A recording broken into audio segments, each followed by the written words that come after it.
Ready? Hit it! Hello everyone and welcome to Twice Nightly the podcast with Maria Lovelady And Michael Alan-Bailey, a podcast that aims to bring everything variety out of the wings and into the limelight. So what are we waiting for? Let's raise the curtain And start the show!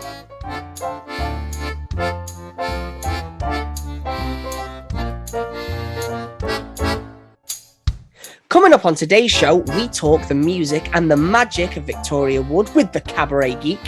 Hear about Mike throwing his knickers at Tom Jones. And find out which of Victoria Wood's co-stars lent her a dress because she didn't have one. And we must just say before we start that this episode does feature some explicit language, but you can all handle a bit of that. You wouldn't be here if you couldn't. You wouldn't exactly. Welcome everybody, and I've got to say, it might not be as sunny as the last time, but I feel like it's just as hot. Are you warm? I'm very warm. I am so warm. Sticky. I'm not doing this interview topless, but I feel like I could. Yeah, me too. Sticky. Sticky. Well, before we get started today, I've just got to say a big thank you to one of our previous guests, the fantastic, the amazing, the brilliant Giles Cooper, who is the chairman of the Royal Variety Charity, because Giles' day job is that he organises concerts. And I went the other weekend to... What a day job. What a day job. I know. That was like you were going to say his day job is in Tesco or something. He works in the Aldi. And on the weekend, he does the Royal Variety. No, his day job is that he organises concerts and he does the most amazing stuff with Heritage Live. And I went last weekend to Audley End, which is a beautiful house in Cambridge. And we saw the Shires, who are a country band that I did not know. I mean, I knew of them. I'd heard the name The Shires before we saw the show. But we totally fell in love with the Shires. We had them in the car all the way home the day after. We are converted Shires fans. Exactly. That's the beauty, isn't it, of stuff like that. And then headlining was Tom Jones, Sir Tom Jones. And it's like, what? I don't feel like I could say much more about it, to be honest. Well, you sent me videos because unfortunately I couldn't make this gig and I was very, very sad. But Mike filmed a lot of it, so I felt like I was there a little bit. I was there in spirit, and his voice is incredible. Like, it just sounds like better than the recordings. I've got to give credit, though, to my girlfriend, Natalie. She's the one that did most of the filming. I couldn't film because I was that hypnotized by everything that he was doing. The really interesting thing, though, about Tom Jones is that he's 82. He was very open about the fact that he's 82. And he came out and he talked about the fact that he's got to have a hip replacement. He opened with a song that was all about growing old. And as he was singing it, I mean, the camera was close up and you could see him on the big screens. He had tears in his eyes. Like, it was such a beautiful, moving moment. Like, you could have heard a pin drop. You know, we were outside and the atmosphere that he created by singing this song was stunning. And he walked out onto the stage like an 82-year-old. And from a distance, he looked like an 82-year-old. And he stood on stage like an 82-year-old. And for the most part of it, he had to sit down. But when he opened his mouth, it was magic. It was Tom Jones. I say to everyone, it was like someone had just pressed play on a CD.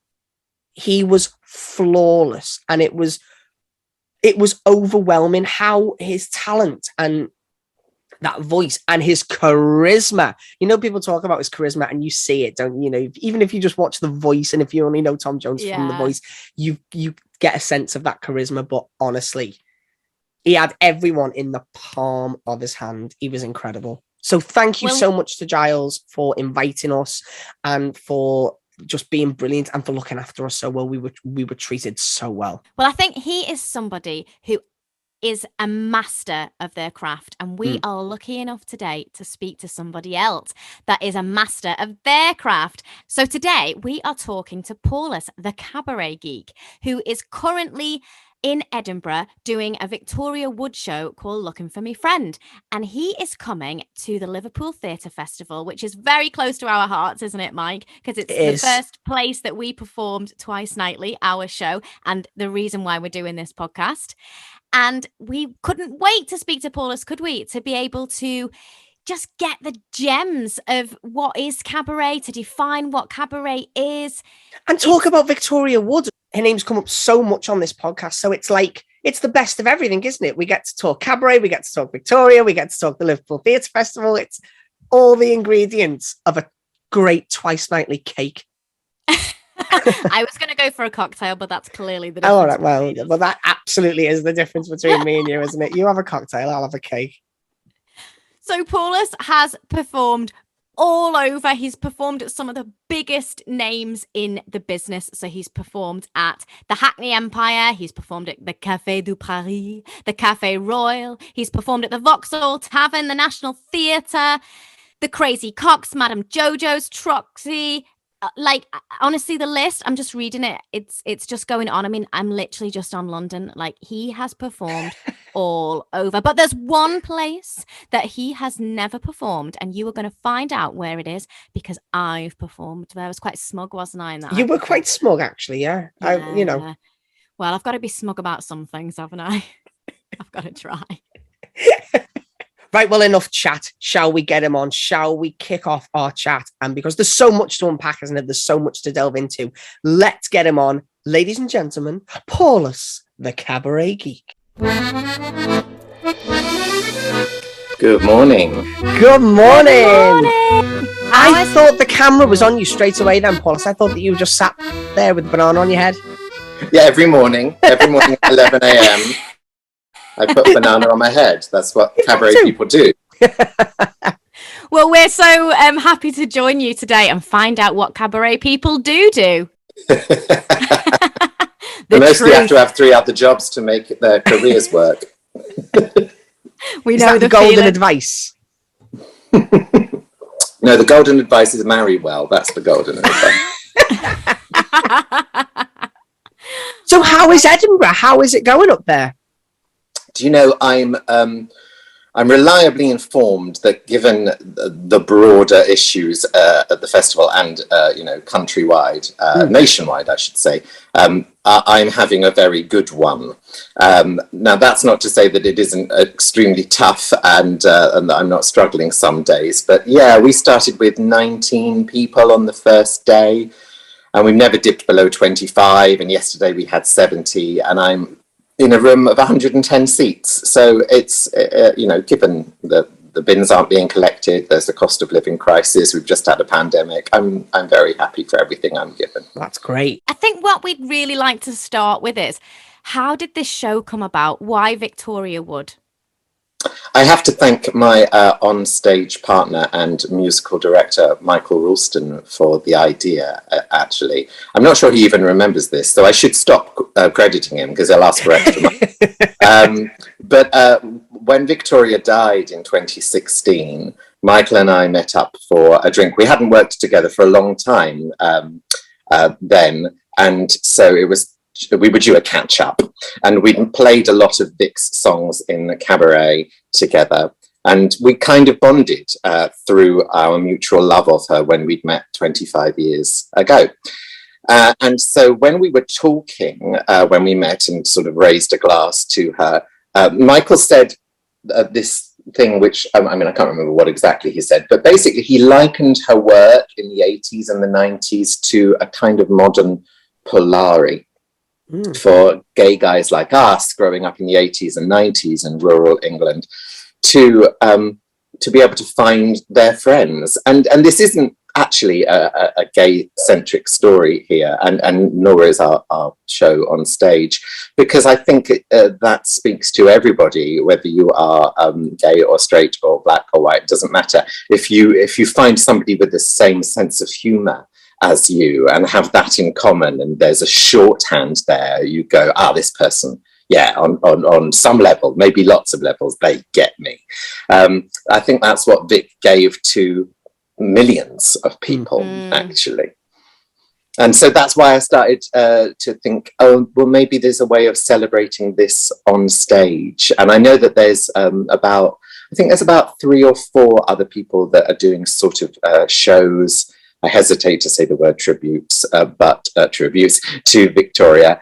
They're all women and they're all solo acts, but none of them no, that's not true. One of them does her songs, but I was particularly keen to do the music of her work because I always felt that it was underrated compared to other things. Yeah, definitely. I think it's really interesting as well that you say that she brought so many people together when really, if you boil it down, she was a very niche kind of performer with very niche comedy, wasn't it? It was very working class. It was very sort of, she was talking a lot about middle-aged women and middle-aged people and all that. But yeah, it really does appeal to everyone. I mean, I'm a massive Victoria Wood fan, and I've been a Victoria Wood fan since I was little, even before I really fully understood these jokes. So what do you think it is, Paulus, that kind of, why does she have this mass appeal? What is it about her that so many people connect with? So in the full-length show that we're touring from September, oh my God, it's next week, September. Oh God, I've got to remember the other bit. There's an extra 25 minutes to remember. I quote Julie Walters at one point, who in an interview said that what she felt Vic did best, and I completely agree with this, is that she punctured the pomposity of daily life. Yes. And I think, obviously, Vic was working class and northern, and like all good writers, you kind of write what you know. Mm-hmm. So I guess it stands to reason that she would look at it from that lens, and maybe the more sort of upper class, middle class people in her stories and sketches and in Dinnerladies, they get, ribbed more perhaps than other people. But I think she's also an equal opportunities joker. Everybody has the mick taken out of them. And I think also she, if you look at her work really carefully, she didn't ever really talk about politicians or things that were actually going on that would have a shelf life. Yes. Which is perhaps why we're still watching Dinnerladies 20 years later and loving it, and why I can do a show which has material in it from the 70s and the 80s and have 25-year-olds coming up to me and saying, oh my God, that was amazing, I'm going home to watch everything about her on YouTube and stuff like that. There's something really smart about those choices that she made. And the other thing was that she was very rarely vulgar.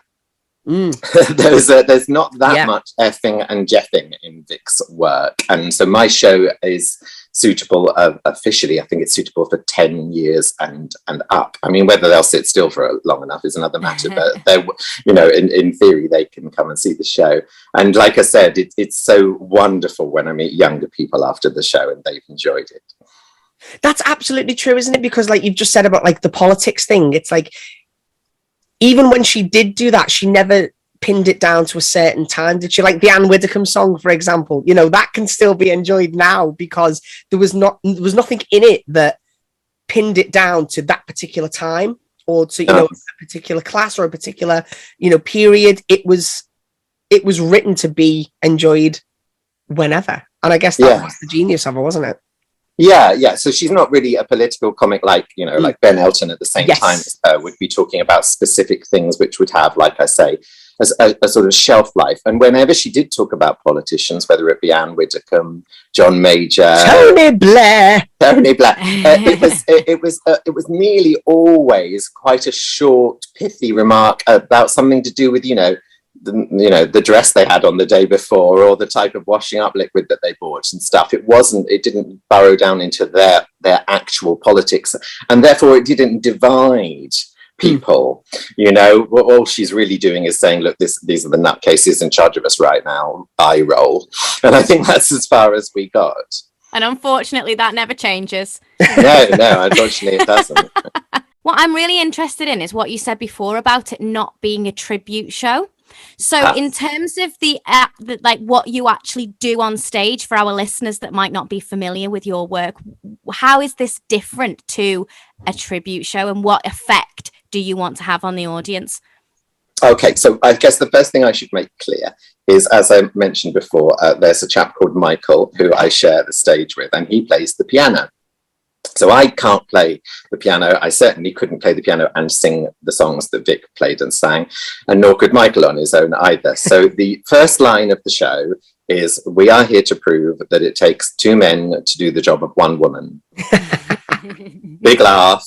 And then I say, half as well. And I think that's really important. I think basically by the time I'd written that line, I was like, this is going to work. I know this is good. This is going to be good. Because it's important to say to people, look, we know she was a genius. We know this isn't going to be anywhere near as brilliant as her. And we adore her and have huge respect. And if you're not saying that really early on, really early doors, then I think you've got people, you know, even people with the best will in the world, they'll be there with their arms folded going, well, we'll see, but I don't think so, boys. Because who the hell wants to take on Vic? So that's really important to say. Not a tribute act. Yeah, I think one reason I hesitate to use the word is because tribute acts get such a terrible bum rap, you know. Our director, her name is Sarah Louise Young, and she has 2 shows which celebrate other real entertainers like mine, which is why I asked her to direct this. So her first show was about Julie Andrews, which is called Julie Madly Deeply. Which is also coming to the Liverpool Theatre Festival yes, as well. it is on the same day. Yeah, on the same. Yeah. We're closing the festival. And we'll be there in the audience. We will. And then the show that she's currently doing, which is here in Edinburgh and is going to the Soho Theatre in a couple of months' time, is An Evening Without Kate Bush. And Sarah talks in the show and a lot in interviews about sort of the difference between tribute acts and what she does. And she has a tribute act in her show that she sort of embodies for a little while. But I'm very clear that mine isn't a tribute act in that I don't impersonate Victoria at any point. I play myself. And I talk about why she mattered to me and what perhaps rather unsuspecting similarities or links I have with her. And yes, of course, I do the voices, and we do little bits of back and forth from the sketches. It's like Michael's Julie and I'm Vic, and we throw lines back towards back and forth from each other in between the songs, just like any couple of gay guys would in any bar around the country and have done for the last 30 years. That's, you know, so don't expect the accents to be good. They're not good. I hope that sort of answer what you were asking. Absolutely. Absolutely. I love that you've said that it's a tribute to the music, because that is an aspect of Victoria's career that is criminally underrated, isn't it? I mean, everybody knows the ballads of Barry and Freda, but kind of generally in terms of mass audience, it doesn't go much deeper than that. And she was such a good songwriter. She was a genius. She really was a musical genius. Why do you think that it's important to you that the music takes such a pivotal role in your show? I mean, partly for exactly the reasons you say, that it's a bit of a tragedy that Let's Do It, the Ballad of Barry and Freda, is for some people the only thing they know. Now, I wouldn't be allowed to get out of the theatre alive if I didn't finish the show with Let's Do It. And I did not want it to be in the show. I didn't want to do it. Well, mostly because I didn't want to learn it. But I have learned it now. I get it right most days. But so we do finish the show with that. And I think I'm realizing during this run that some people have come just for that. So they have to wait like 57 minutes for it. That's why you have to do it last. Yeah, absolutely. Yeah. Otherwise they'd all be out. I've seen it now. Okay. So I was talking to Dilly Keane from Fascinating Aida the other day. And Michael plays the piano for them at the moment. So I share him with my idols, Fascinating Aida, which is very, very cool. And I've been friends with Adele Anderson and Dilly and Liza for a little while now. And so Dilly came to see the show and said to me afterwards that there were quite a few revelations. I said, oh, what do you mean? She said, oh, the poignant songs, the sadder songs. And we do 3 in the 1 hour version here, and what you will see in Liverpool will be the 1 hour version as well. And they're extremely heartfelt. They're extremely smart. I mean, one is about a widow grieving the loss of his wife, and it's clear from the lyrics that they are an old couple. And she wrote this when she was in her 20s, and the breadth of her knowledge of just people and the human condition is quite striking, really. It's quite staggering, and for somebody like Dilly to not know that canon of her work is quite a statement. So yeah, it's lovely to share these things, and of course I give them lots of the funny songs, because there are lots and lots of funny songs, and there's other famous ones like It Would Never Have Worked, which we do in the show, but I've always been more interested in offering the obscure ones and hoping people get turned on by them. Well, I was going to say, is that how you choose then what goes into the show? Because there's so many. I mean, people don't, like you say, people don't realize just how many there are in her back catalogue. So is that what you look for in terms of which songs go in the show? Is a connection that you feel to them? No, I'm not allowed to. If it was up to me, I'd just do 4 sad songs in a row and then go home.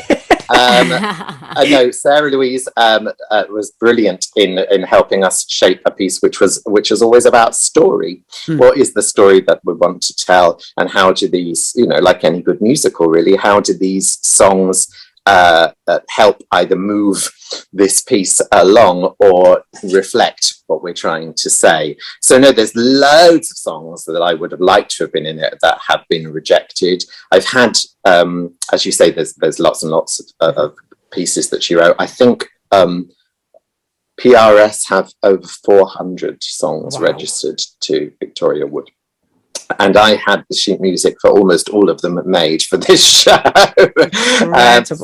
So when I say to people in the full version of the show, when I say, don't be surprised if there's a sequel, I really mean it, because I've paid for the sheet music now. I won't. Exactly, you've got to use it.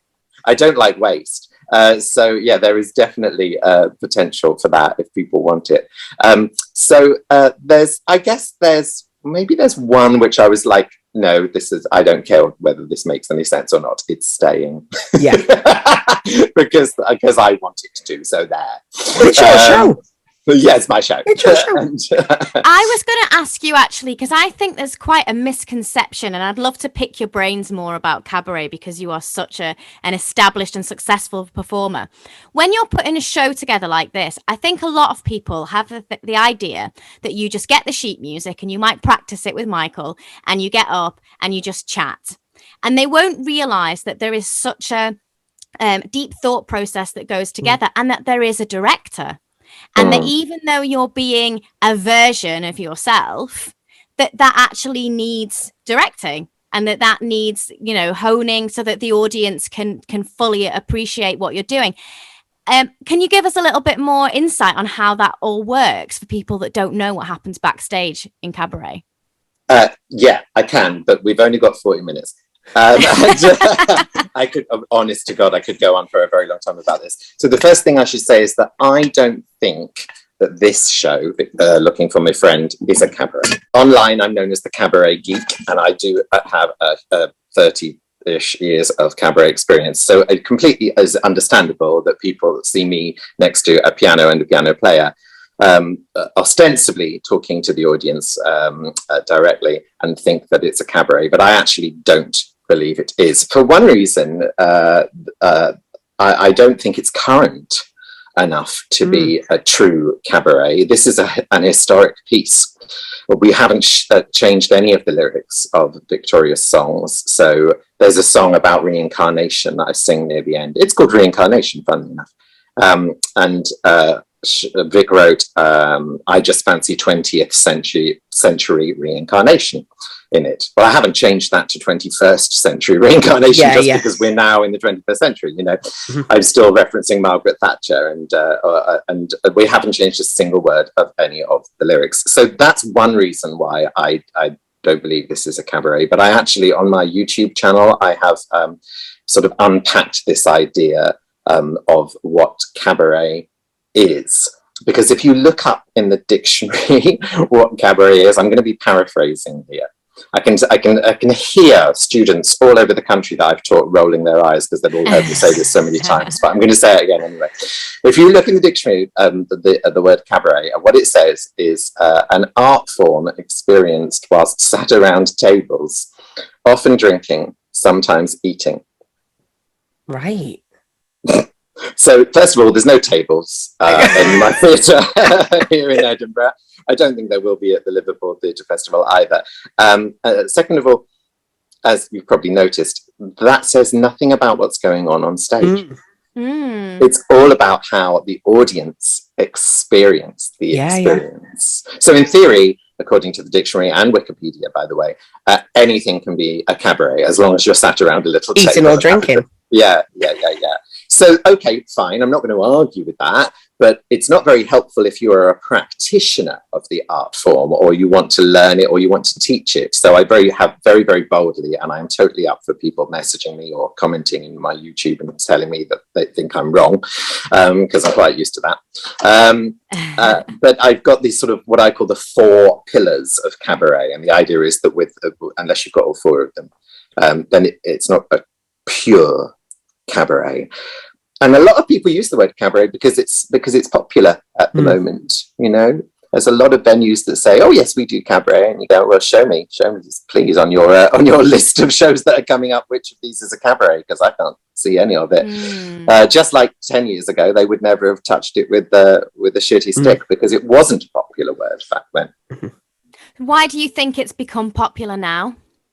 Because idiots like me have been saying it for a very long time.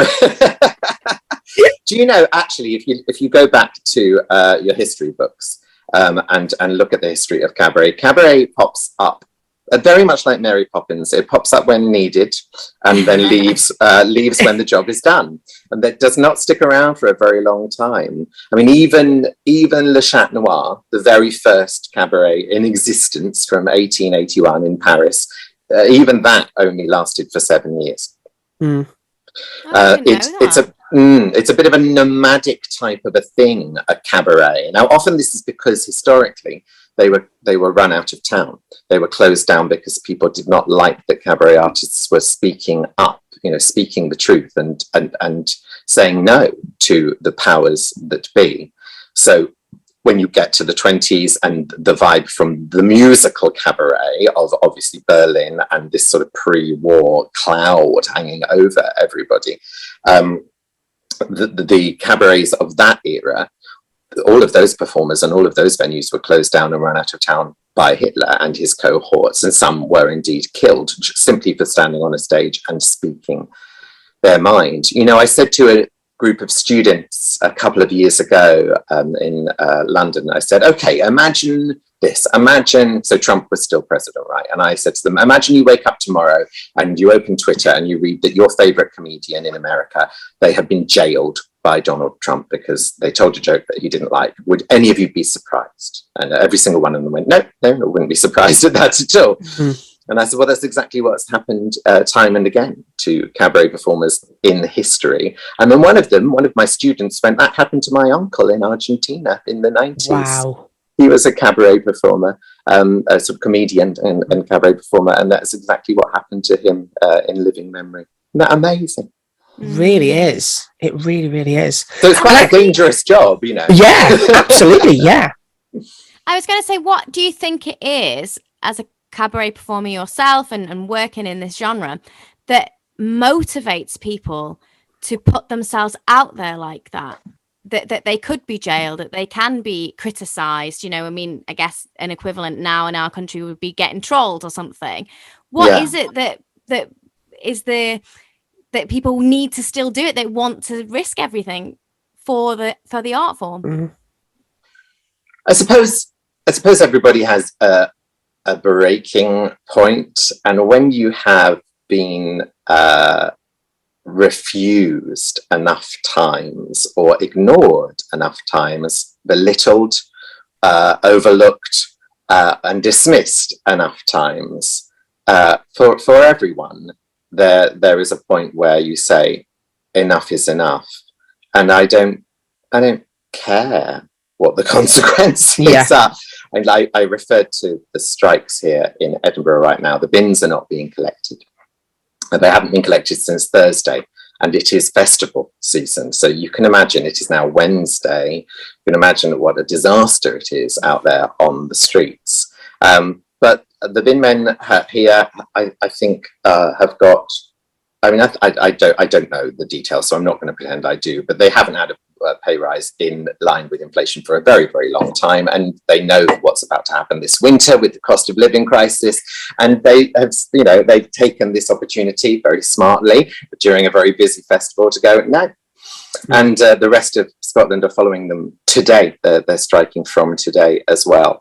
And I don't believe that most people strike lightly, and I don't believe that most people stick their necks out or into a guillotine lightly. As personally, as a queer person growing up in a much less time of much less kindness to people who are other. I talk about this a little in the show. I grew up in Kent in the 80s, and I mean, it's only now, I'm 47 now, it's only now that I realise how much scar tissue there is around that, how unkind in tiny little micro-aggressive ways people were to me. And it's affected every single aspect of my life and the way that I am on a daily basis. Just walking around the street or going into a shop, I don't know if I'm welcome. I don't know if I'm allowed in shops. I don't know if I can go into that shop. I'm people will be surprised to hear this if they've ever seen me on stage, but I'm timid. I'm cautious. I'm apologetic, and ridiculously polite. And I've been having the most wonderful time the last couple of months, just striding around going, no, I'm going in there. No, I'm walking down this road. No, you get out the fucking way. I'm not moving. Why do I keep stepping in gutters so that other people can stride along, without weaving like the rest of us have to? I'm over it. God damn it. So how does it make you feel then, as you've said that, people that are much younger are coming to see you on stage, and they will not see you as a timid performer. They'll see you as somebody that's very confident, leading the way, and delivering this amazing music of Victoria's to the to much younger audiences. How does that make you feel that you have the opportunity to do that? It's really, really lovely. I didn't think that we'd have any audience members under 40, to be honest with you. There's been a lot of research done in the last few years during the pandemic, online, of course, and some of that research includes finding out about the fan base and fan groups. And my demographic for my show, I'm very clear about this, is gay men 45 and older, and straight women 55 and older. Now, that doesn't mean that I don't want to see straight chaps and younger people there in the audience. I'm over the moon when they're there in the audience, but I know what my core demographic is. And I suppose the reason I didn't expect anybody young there was because anybody that I told about the project, if they were 35 or younger, they mostly, or 99% of people said, I don't know who that is. Sorry. And then if Paulus, you've been talking to the wrong people. I know, right? What am I doing? And then 30 to 35-year-olds, if I said, "Do you know what Dinnerladies is?" They'd say, "Oh, maybe, yeah, I think my granny watches that." And then I would say, "Well, she's the woman who wrote Dinnerladies. She's in that as well." And and so I just was like, "Oh well, that's that then. They're not going to be interested." And so the delight to have people come up to you after the show and go, "I've been a fan." This young lady came up to me yesterday, and actually she messaged me privately yesterday, and she said, "I'm 26 and I've been a fan since I was 16, and I never got to see Victoria live." And I realised as I was reading her message that I was so privileged to. I saw her live, I think 8 or 10 times, and wow. I lived through the entirety of her career. I was a bit young for the very, very early bits. I got into it when I was about 10, really, but I was around for all of it, and I'm so lucky, because she was brilliant. And what was the light bulb moment for you, Paulus? Like, what was the moment that you discovered her? What was the point where you paid attention to what she was doing? Well, I talk about this in the show. I was introduced to her by my mum and my sister. So, you know, going to back to Maria's question, it's like passing the baton on to a new generation. It's like, or as we say in the show, sort of expanding the club.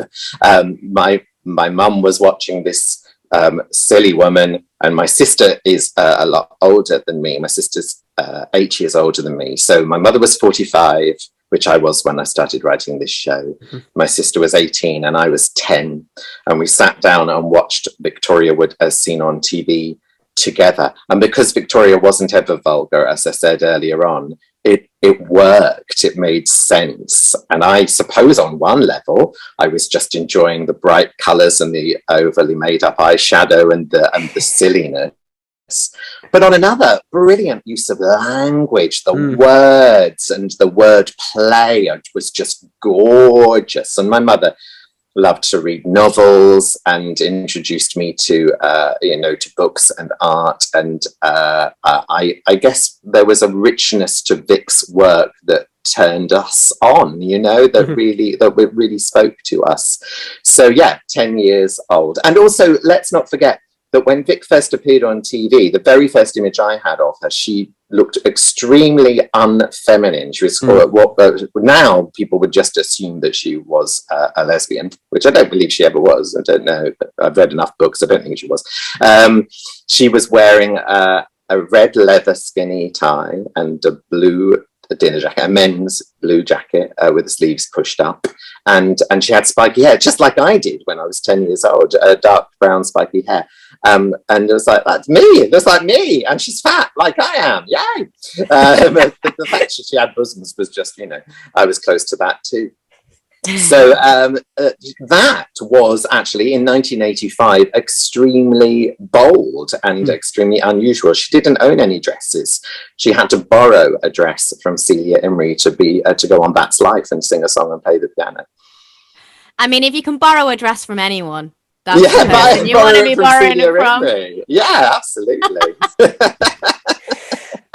It's really interesting as well, Paulus, to hear you talking about like passing the baton and expanding the club. And you from what you've said, it sounds as though you're doing that from a perspective of a Victoria Wood fan, expanding that club and introducing more people to it, the younger people, but also, as you said, as a queer man that's out there showing people what the possibilities are now for queer people. Is that something that you were conscious of doing, or is that something that just came organically? I've never really, like Vic, I've never really thought of myself as very political with a capital P. But as we know, everything's political. The choice of supermarket we choose to shop in, or whether we choose to go to a supermarket versus a farmer's market, that's a political choice. Whether we spend money on diesel or petrol is a political choice. The cost of milk is a political discussion, and that's what politicians are asked every single time election time comes around, isn't it? How much is a pint of milk? Yeah.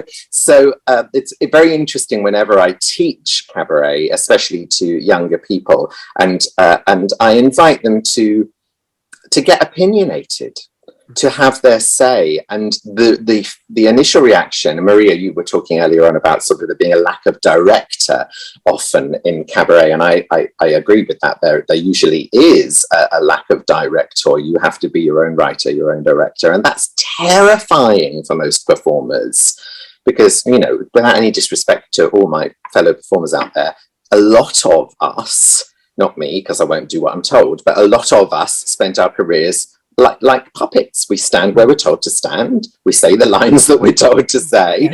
And that's why I can't do it, because I won't do what I'm told. So this idea that you could have agency, this much agency over where to stand, what you want to sing, what you want to say, and change it every single night, as opposed to and I'm not getting at anybody that does long runs of shows, but, you know, as opposed to being in The Lion King for 6 years, playing the same role, saying the same lines every night, singing the same songs in the same order every night. My question is, and again, I'm really not trying to be disrespectful, my question is, which of those jobs is more creative? Yeah, you know what I mean? Yeah, totally. Now, there is a skill, of course, there's a skill to it, a skill that I do not have, which is why I'm not in long-running musicals. There is an art to it, but when it comes to being creative, I guess you have to stay creative in order to not go nuts and to keep it fresh every night, but it's very much a different part of the brain, I feel.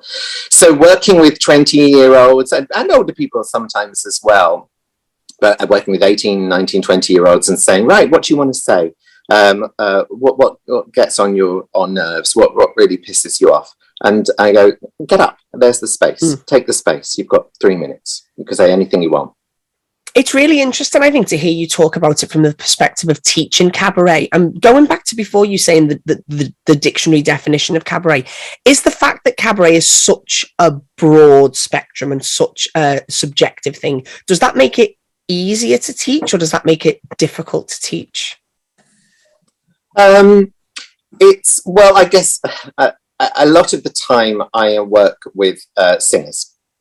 So we immediately go down a sort of a slip road of musical cabaret. So that instantly sort of knocks out the idea that, you know, circus acts and burlesque could be thought of as cabaret or part of the cabaret umbrella. So it sort of makes things a little simpler. And then by the time you're dealing with singers, and what most singers have an issue with is what to say in between the songs, and being utterly terrified of chatting unscripted and being, quote, themselves, unquote, on stage. That really, really scares most of the entertainers I've worked with, because they don't have the agency, because they don't think they're interesting. That's what people say to me. I'm not interesting. I don't have anything to say. But I bet you bloody do. I bet if I opened your Twitter account right now, I bet you'd have loads of things that you were saying, you know. So does it make it hard? I guess once people understand that the dictionary definition is basically unhelpful and frankly bogus.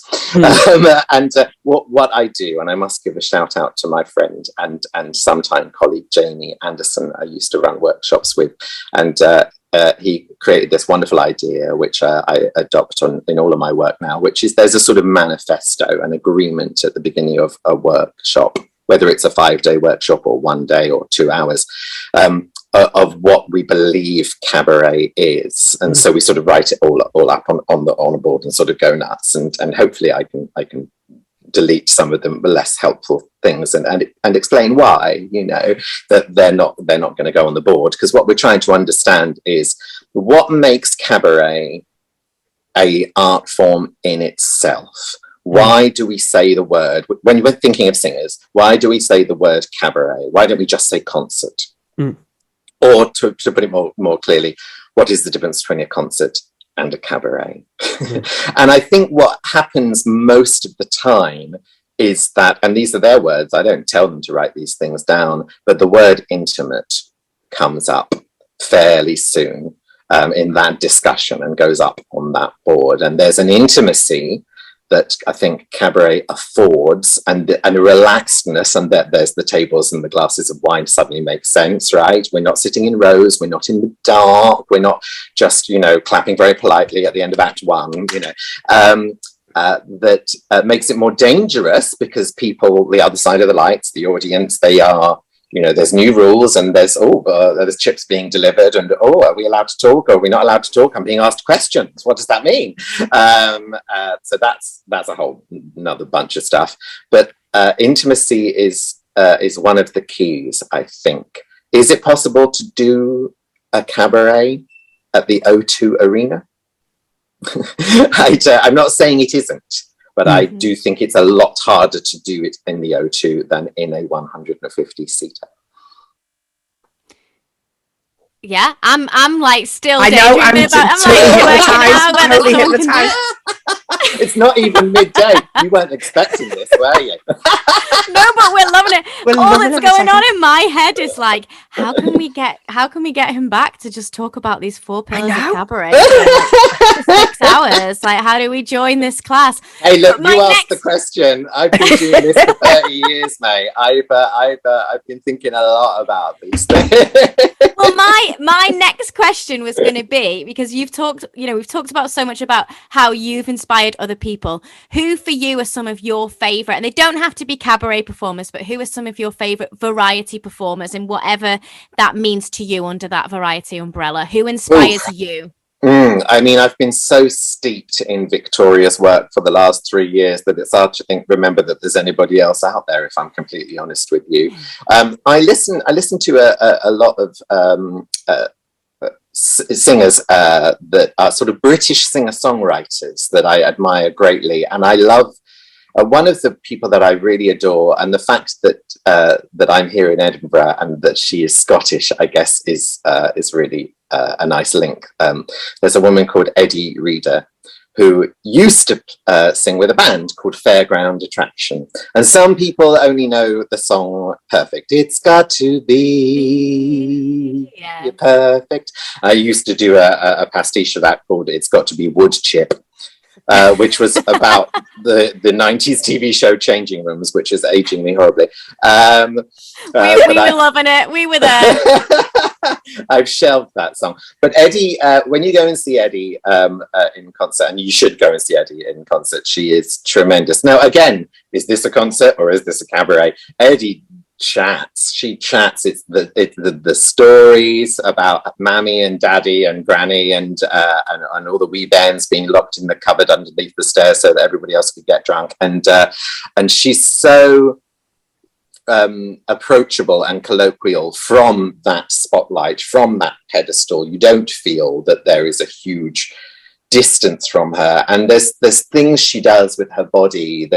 She sort of almost crucifies herself for you by reaching her arms out. Sorry, I know we're audio only. I don't know why I'm doing what I'm doing. It's not very helpful. It's lovely. It's really lovely. She reaches her arms out like she's on a crucifix, and she tilts her head to one side, and you forget that there's even a microphone and a stand between you and her, and sort of just allows for that golden thread, that what I think we really want from live entertainment, a golden thread of connection between the performer and us. Yes. And so I adore going to see her and seeing what she has to say and how she's vibing with audiences.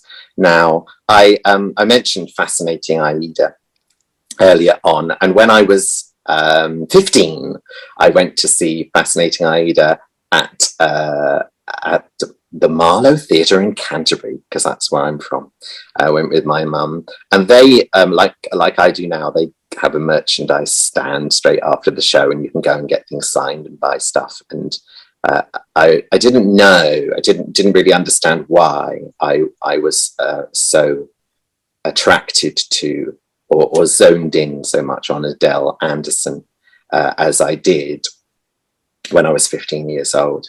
I didn't know that I was gay then, and I just watched Dilly Keane and Adele, and then it was Izzy Van Randwick. They've had sort of 752 sopranos, and Izzy Van Randwick was there in the 90s. But in spite of Dilly's brilliance and Izzy's brilliance, I honed in on Adele for the entire show, and very rude. I went up to the merchandise stand. I completely ignored the other two.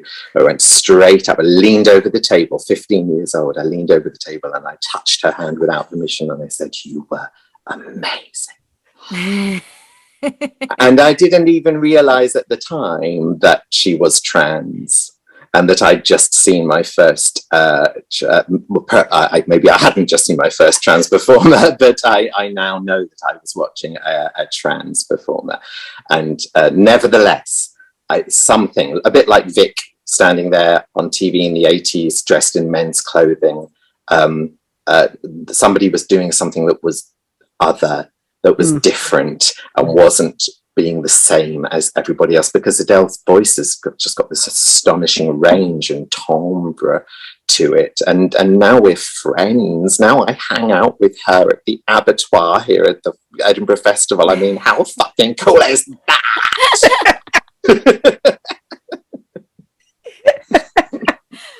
We always have a question that we ask performers, where are their favourite theatres?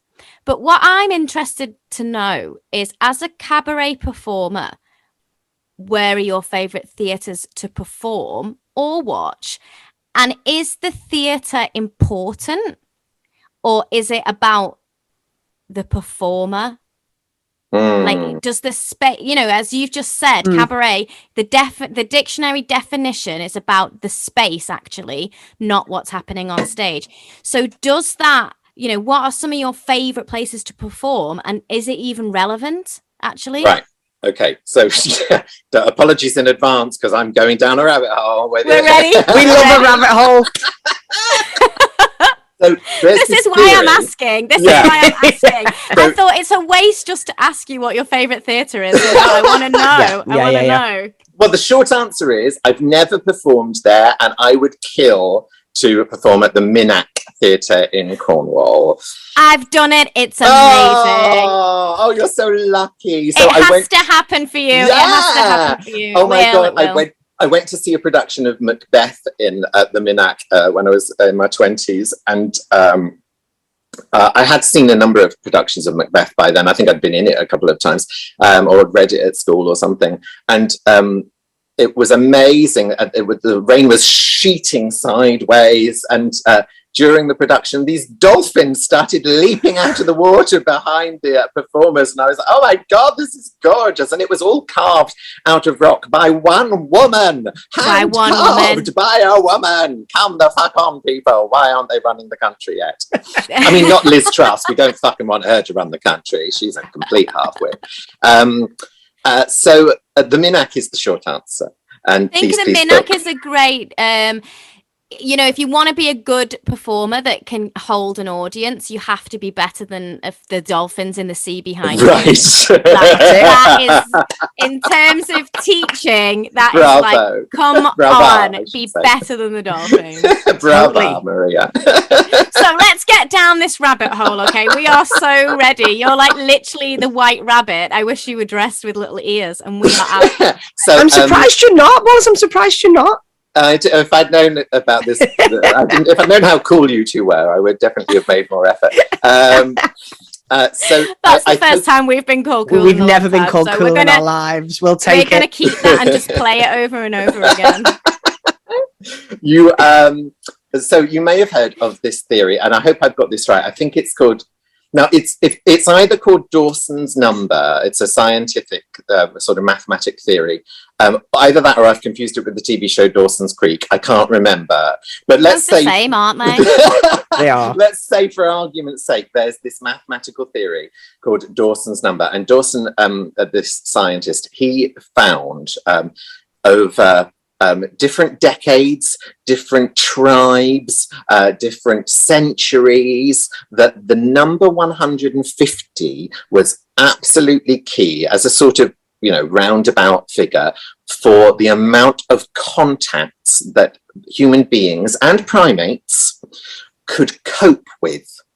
So the theory is that we can't deal with more than, not Facebook friends, that doesn't count, right? We can't deal, like, emotionally and cognitively with more than 150 relevant or sort of important contacts in our lives. And neither can Eskimos, neither could people 500 years ago, neither can monkeys, right?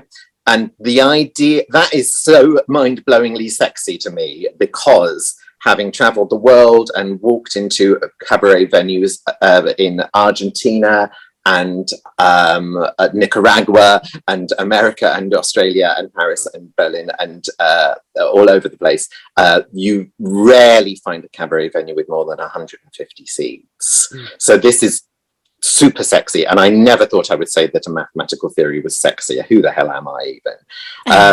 So I guess I'm always interested in, I said the word golden thread earlier on.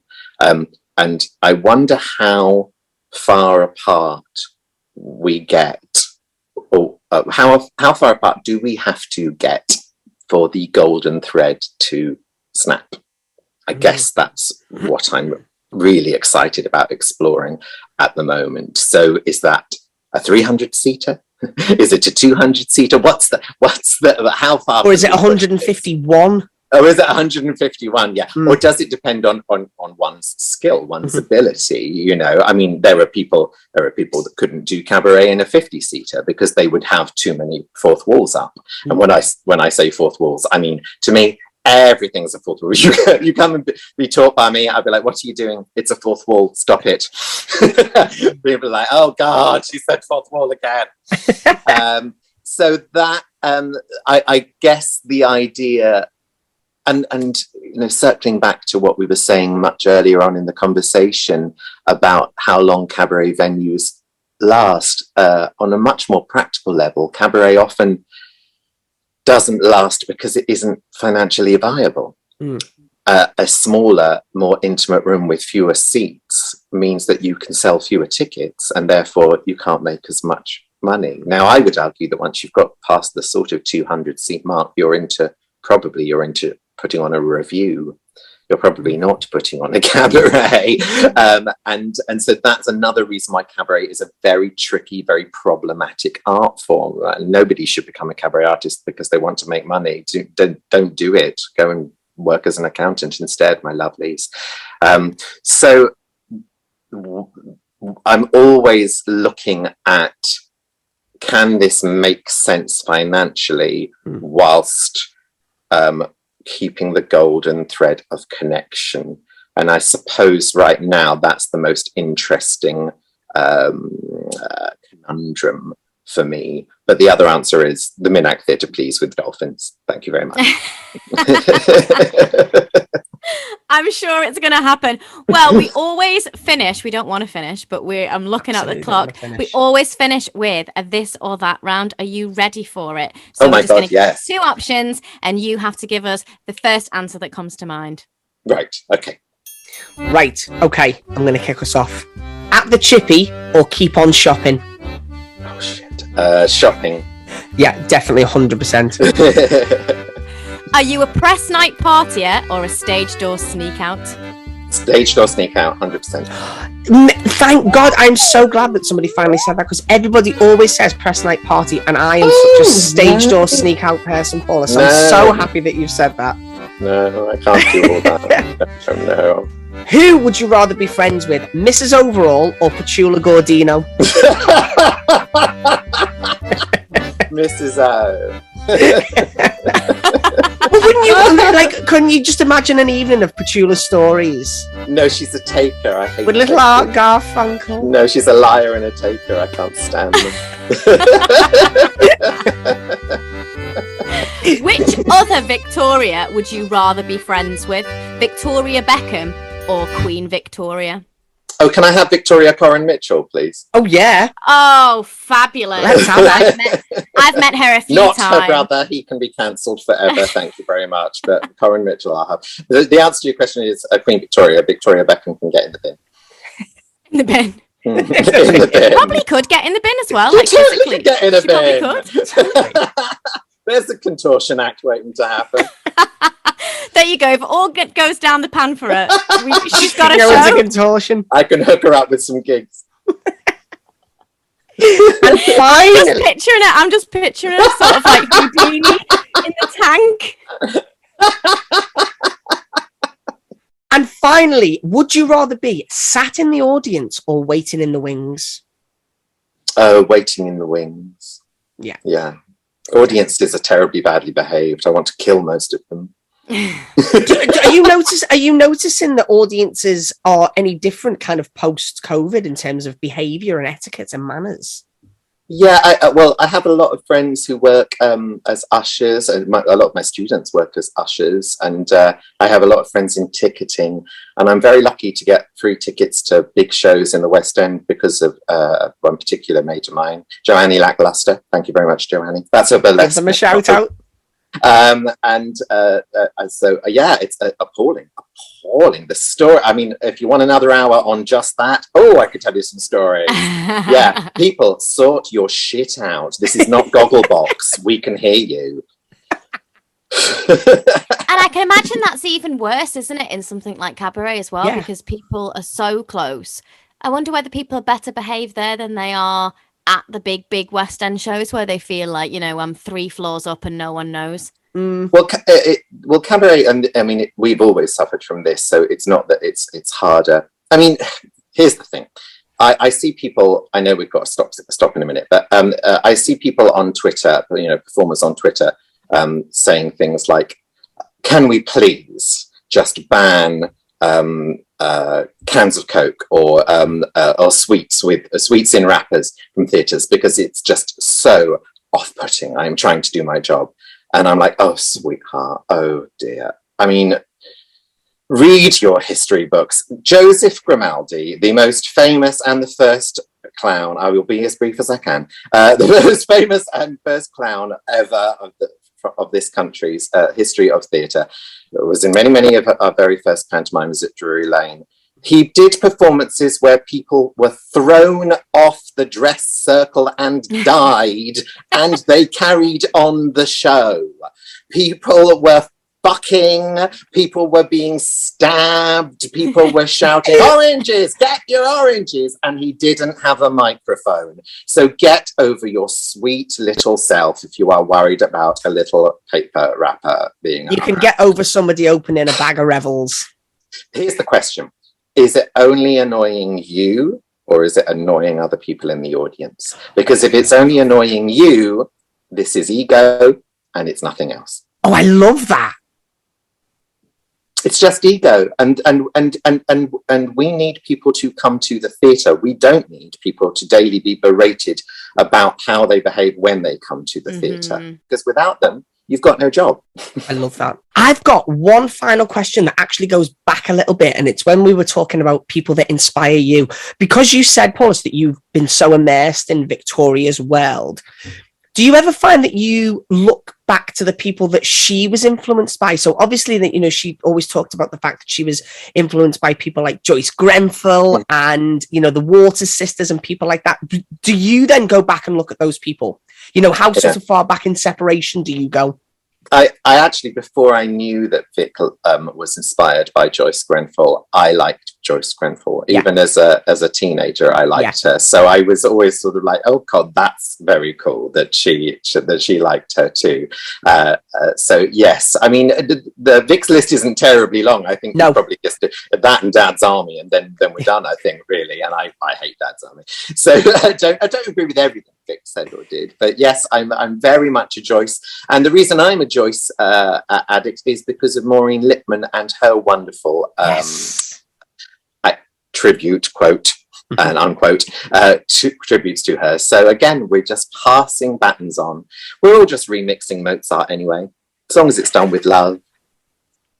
I think that's probably the aim of this podcast, isn't it? That is absolutely it. It's just to 100%. Remix Mozart. We love it. Absolutely love it. Baton pass. Yeah, that's we're quite hard relay to say. Team. Baton pass. That's today's tongue It's really twister. hard. Baton pass. So where can we find you? Because you've mentioned that you're going on tour. So where can people find you all over the country in this fabulous extended edition of Looking for Me Friend? Well, things have been so great here in Edinburgh that I was until as the Zoom was opening, I was getting replying to an email from a venue in Dublin and their sister venue in Belfast. So I'm really, really hoping that soon I'll be able to announce some island dates. So the best thing, honestly, to do is to find me, the Cabaret Geek, or Looking for My Friend on any social media. I never shut up about the show on social media, so it would be very hard for you to not know where I'm coming. But in the short term, because we're adding new dates all the time, that's what I'm trying to say. In the short term, Southampton on the 9th of September, Manchester on the 10th of September, Liverpool on the 11th of September, and then the week after that we have 3 dates in Cornwall, and then the week after that we go down to Norwich, and then I'm starting to run out of words. So there's no excuse. Anyone that's listening all over the country, you can be found somewhere near them. Do you know what I say to people at the merch stand is I ask everybody where they're from, and if we're not coming to their town or a town near them. Oh, I've got what have I got coming up? York in February, Eastbourne in January, and Corsham in Wiltshire in December. There's a couple more for you. But if we're not coming anywhere near, I say seriously, tweet your local venue and tell them about our show, because we will go there. We just need them to know that it exists, and it's much stronger you telling them that you want us than me writing to them going, please can you have my show? Nobody pays attention to that. So yeah, you tell them what you want, and maybe they'll go after about 6 tweets. They might go, oh, who is this stupid old queen? Let's read it.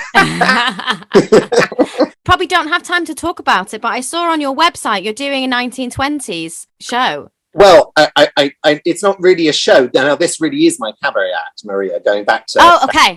Yeah, no, this really is my cabaret act. I have a residency in a piano bar, very, very sexy, brand new piano bar in Manchester, which is also where we're doing Looking for My Friend on the 10th of September, the day before we come to you. It's called Sonata. And I've been going up and down to Manchester for about 20 years going, where is the cabaret venue? Where is the cabaret venue? And there's never been one. Now, of course, there's always been cabaret on Canal Street in the gay venues. Of course, there has a very limited style of cabaret, I might say.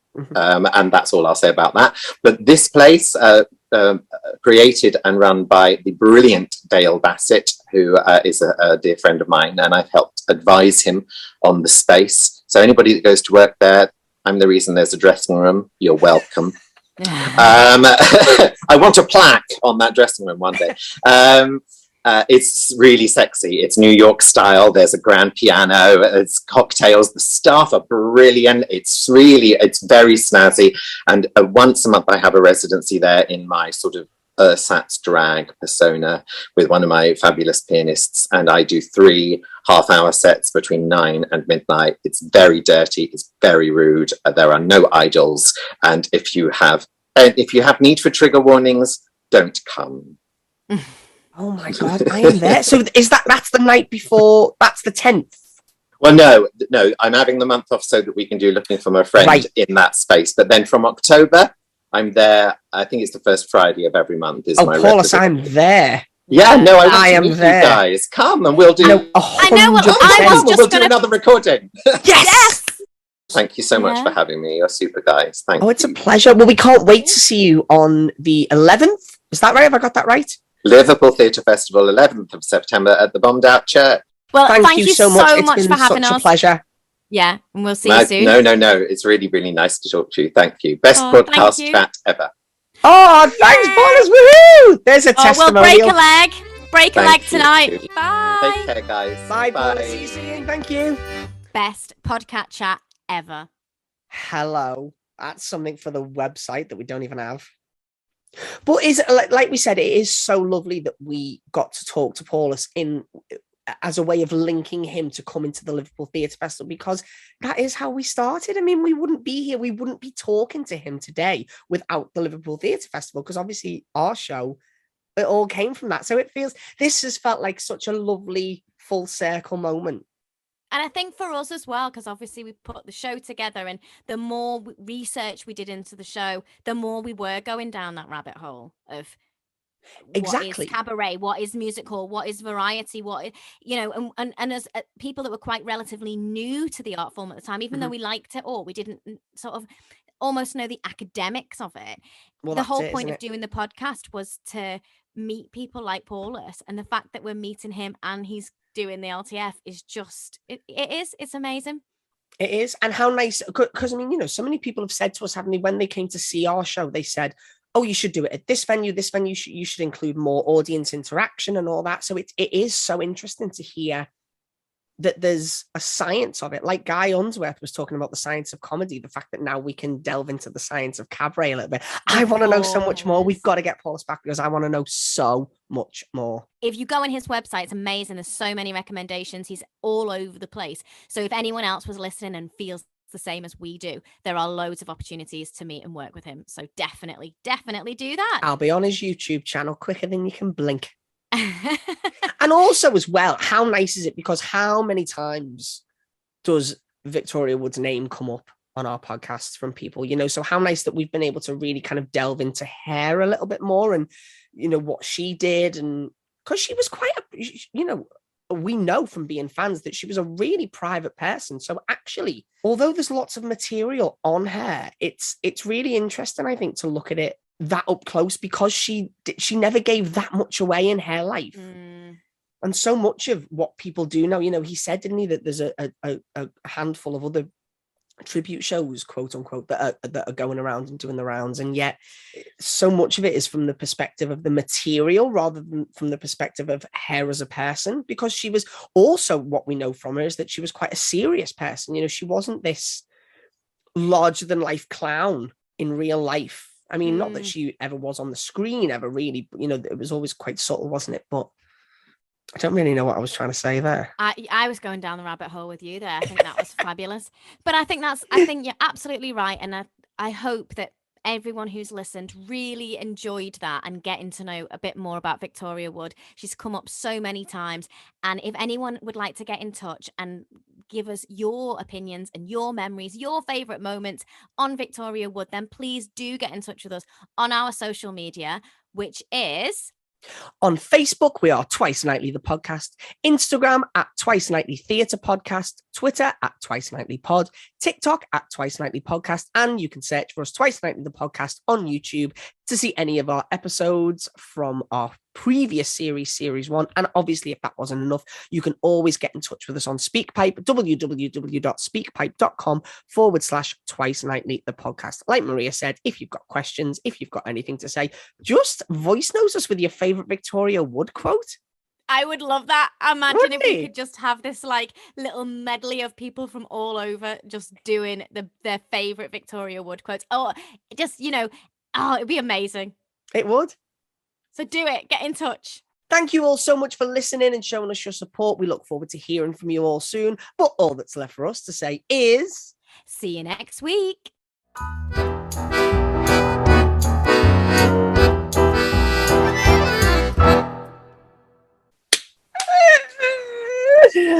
Oh, God. I mean, there's no reason really why we can't leave that in.